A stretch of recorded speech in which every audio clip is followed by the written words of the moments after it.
There are a lot of people out here who claim that they want 10K months, who claim that they want this and that, but they are not doing even a fraction of the work that it takes to get there. But most of all, they are constantly telling themselves, who am I to do this? Who am I to have this? Welcome to Did I Stutter with Jill Perick. And yeah, I probably did because I have a stuttering disability. But I'm also a multiple six-figure business and mindset coach who's here to help you shut down the mindfuckery of imposter syndrome, self-doubt, and playing the nice girl in your content so you and your brand can blow the fuck up and so you can stack the motherfucking cash. I'm holding absolutely nothing back. We're talking marketing, messaging, mindset, subconscious healing, nervous system regulation, and how to do it all even with raging anxiety, ADHD, and just being a fucking human. If fuck is one of your favorite words and nothing can get in between you, your iced coffee, or the work that you're here to do, I'm your girl. Let's dive in. Before we dive into today's episode, I just want to say happy fucking New Year, you guys. It's not the New Year yet. This is coming out on December 31st, but I want you to know that I love you and I am so grateful for you. If you are a religious listener of the Did I Stutter podcast with Jill Perick, we changed the podcast name this year. I went through a total fucking rebirth, and if you want to hear all about the shit that I went through and navigated this year and how I was able to take all of that shit and actually end up stacking multiple six figures in Q3 and Q4. So now I have clients who have signed contracts until 2027. I have recurring revenue up until 2027. Things just turned around so fast, but the beginning of my year was kind of fuck, you guys. And I talk about it. I talk about the seasonal depression. I talk about how I had people that were kind of like using and abusing me. I had situations that like I had to navigate that were really scary in terms of just like leadership and deciding who I was and deciding that like I wasn't going to tolerate the same level of shit that I always did.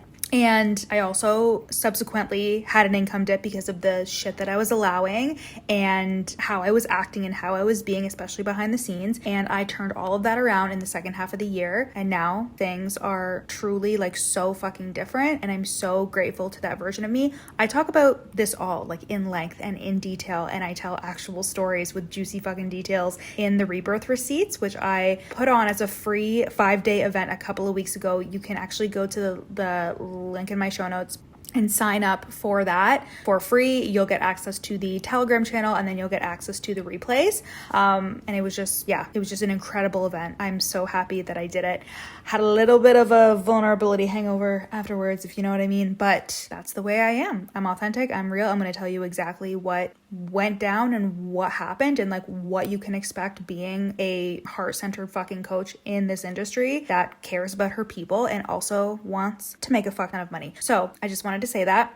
I wanted to say that rates are going up and a lot of shit is changing now. So get on the train while it's still moving. Join us inside of the Real Deal Mastermind or send me a DM about working together one-to-one because 2026 is the year of the horse and it's your fucking year, bitch. It is a year of creativity, of abundance, of taking life by the fucking reins, taking your business by the fucking reins. And I've heard that Aries are going to have a great year of financial abundance. I don't know. I hear that every year, probably because I seek it out every year. And I'm like, this is true because I am an Aries.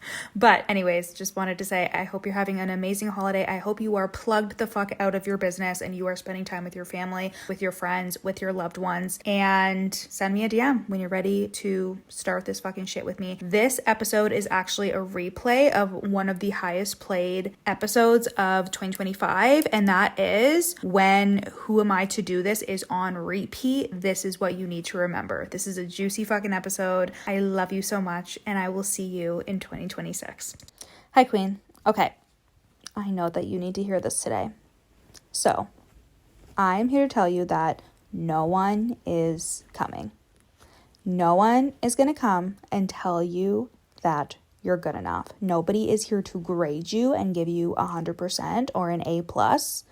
Nobody is going to give you the validation that you think that you need.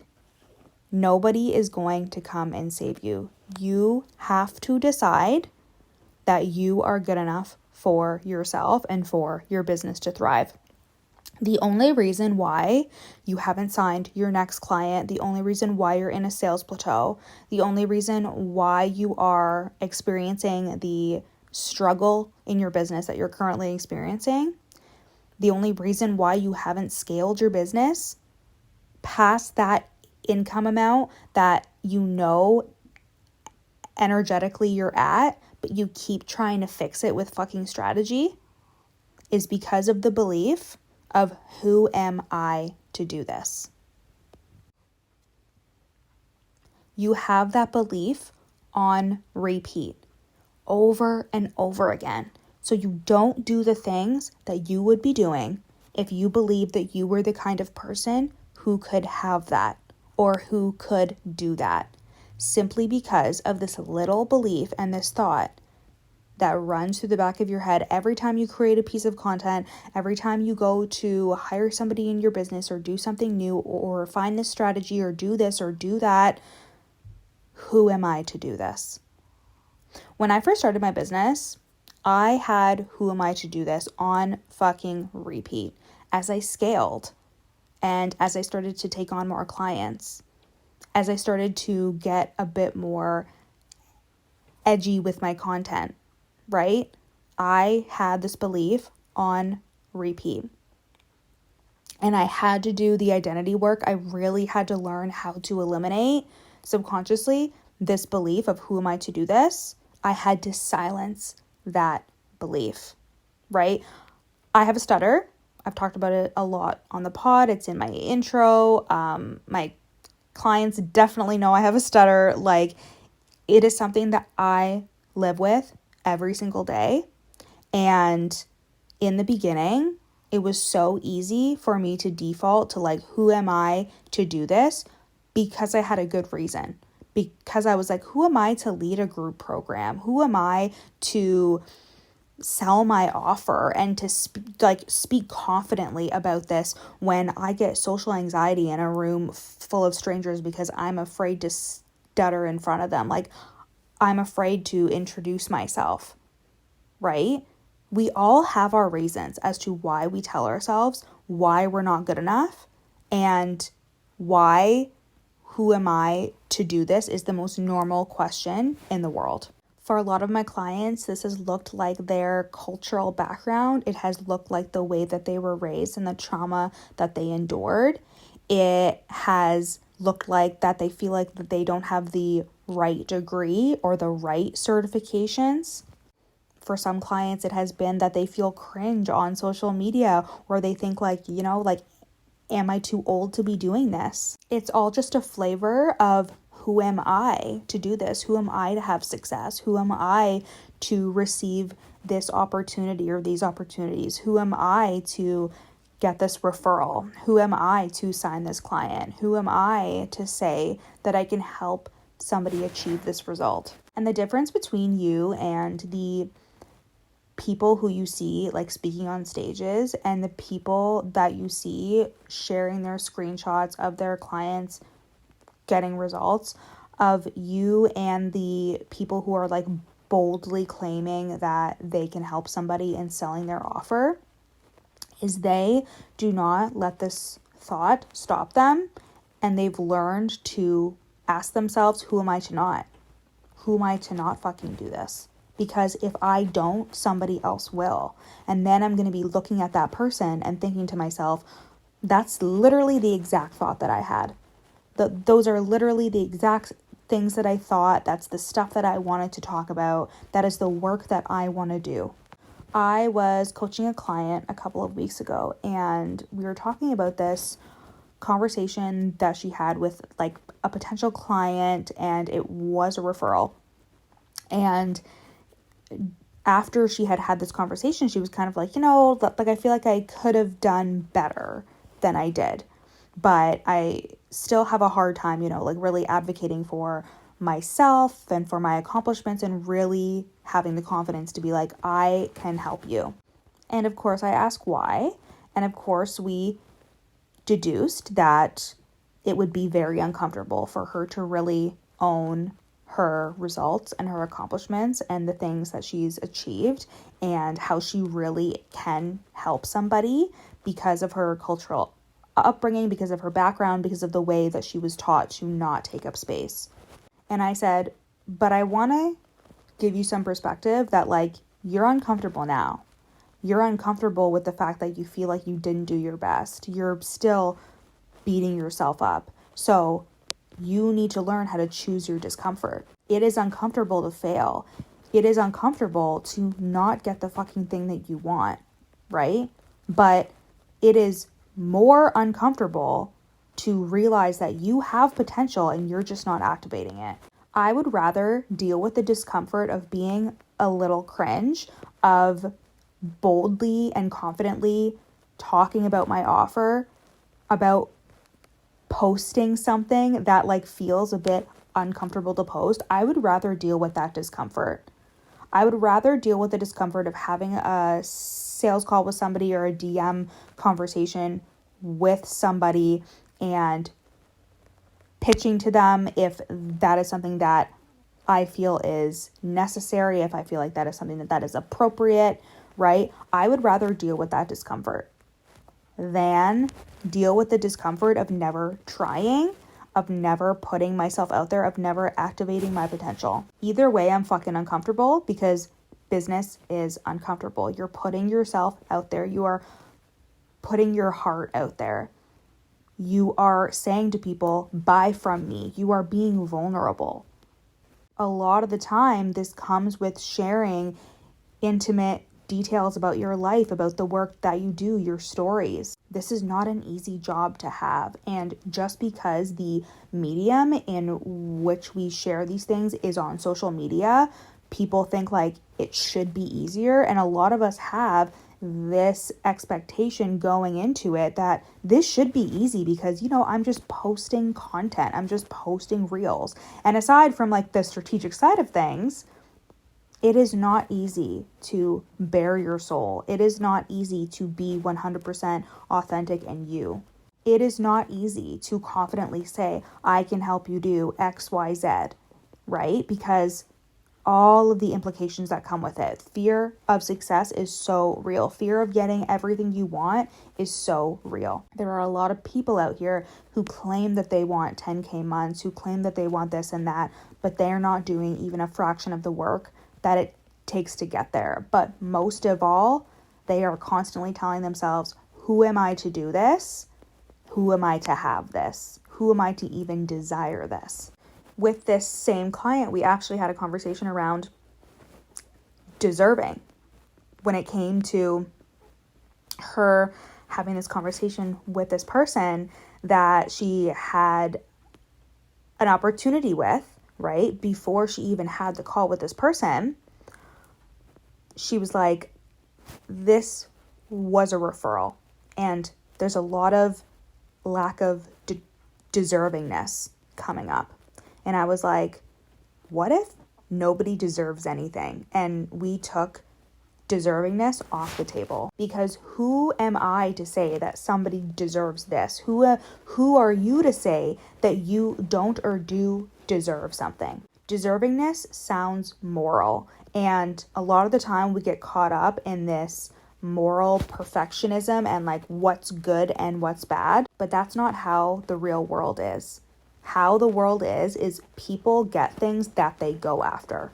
I do think that running a business and being a good coach, being a good service provider has a lot to do with like skill and reinventing yourself and personal development, all of these things.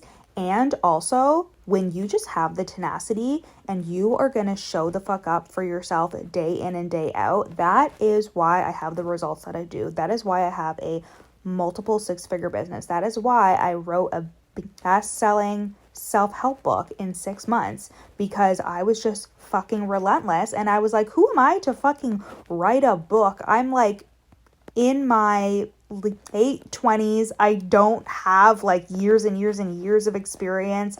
Like I am not even educated in imposter syndrome, the topic, even though I have psychology and all of these things, right? Like there were tons of moments that I had where I was asking myself, who am I to do this? And I also really do think like writing a book on something will bring up all the imposter syndrome. And it was so funny because I was like battling the imposter syndrome from writing a book as I'm writing a book on imposter syndrome. And it was so fucking meta. It was crazy. But if who am I to do this was something that was going to hold me back, I would have never written that book. But instead, I learned how to talk to myself. Instead, I learned this was not about fucking deserving this. The people that get what they want are the people that go after it relentlessly. The people that are worthy decide that they are worthy. They are not looking for the validation or for someone to say you are good enough. And that's why I said at the beginning of this episode, no one is coming to fucking save you. You have to decide that you are good enough. You have to do the personal development work and the subconscious reprogramming and the identity work with the outcome in mind, that the goal is to see yourself in a different way. And if you are so stuck on holding on to an old identity, of holding on to how others see you, how others perceive you, you won't make any fucking money. Because a big thing here, a big thing in terms of like having a successful business is seeing yourself as a leader, as seeing yourself as somebody that people want to learn from, want to listen to, as somebody who people want to like respect and again, learn from, hear from, right? And you can only do that when you hold yourself in high regard. This is not just like a fluffy identity concept. This is the truth, because all of the content you create, all of the work you create for your clients, the trainings, all of these things, if you don't see yourself as somebody who is worthy of attention and taking up space and sharing your knowledge and sharing your expertise and being seen as a big deal, as an authority, right? Oh, it bugs me to no end when someone's like, oh, I don't want to be seen as an authority. Like, I want to be BFFs with all my fucking clients and tell them that I love them all the time and I just want to be friends and blah, blah, blah, blah.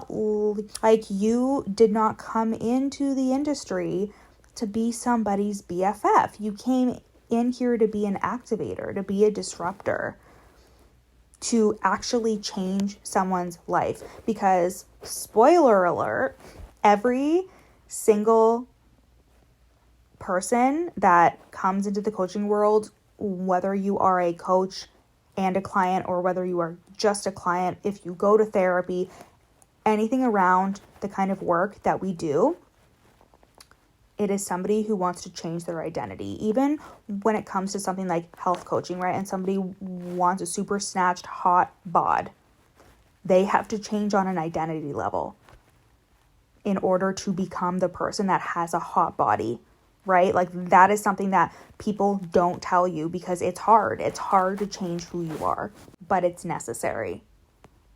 And it starts with how you see yourself, and you have to decide that you are good enough, that you are worthy, that it's not about deserving, and that the only way that you're going to get everything you want is A, you have to decide I'm worthy of having it, and B, you have to go the fuck after it relentlessly and with tenacity until you get it. Nobody is coming to hold a sign up at a certain benchmark, at a certain income level, to tell you, yep, here is the point where you're going to realize that this is what you're meant to do. This is who you're meant to be.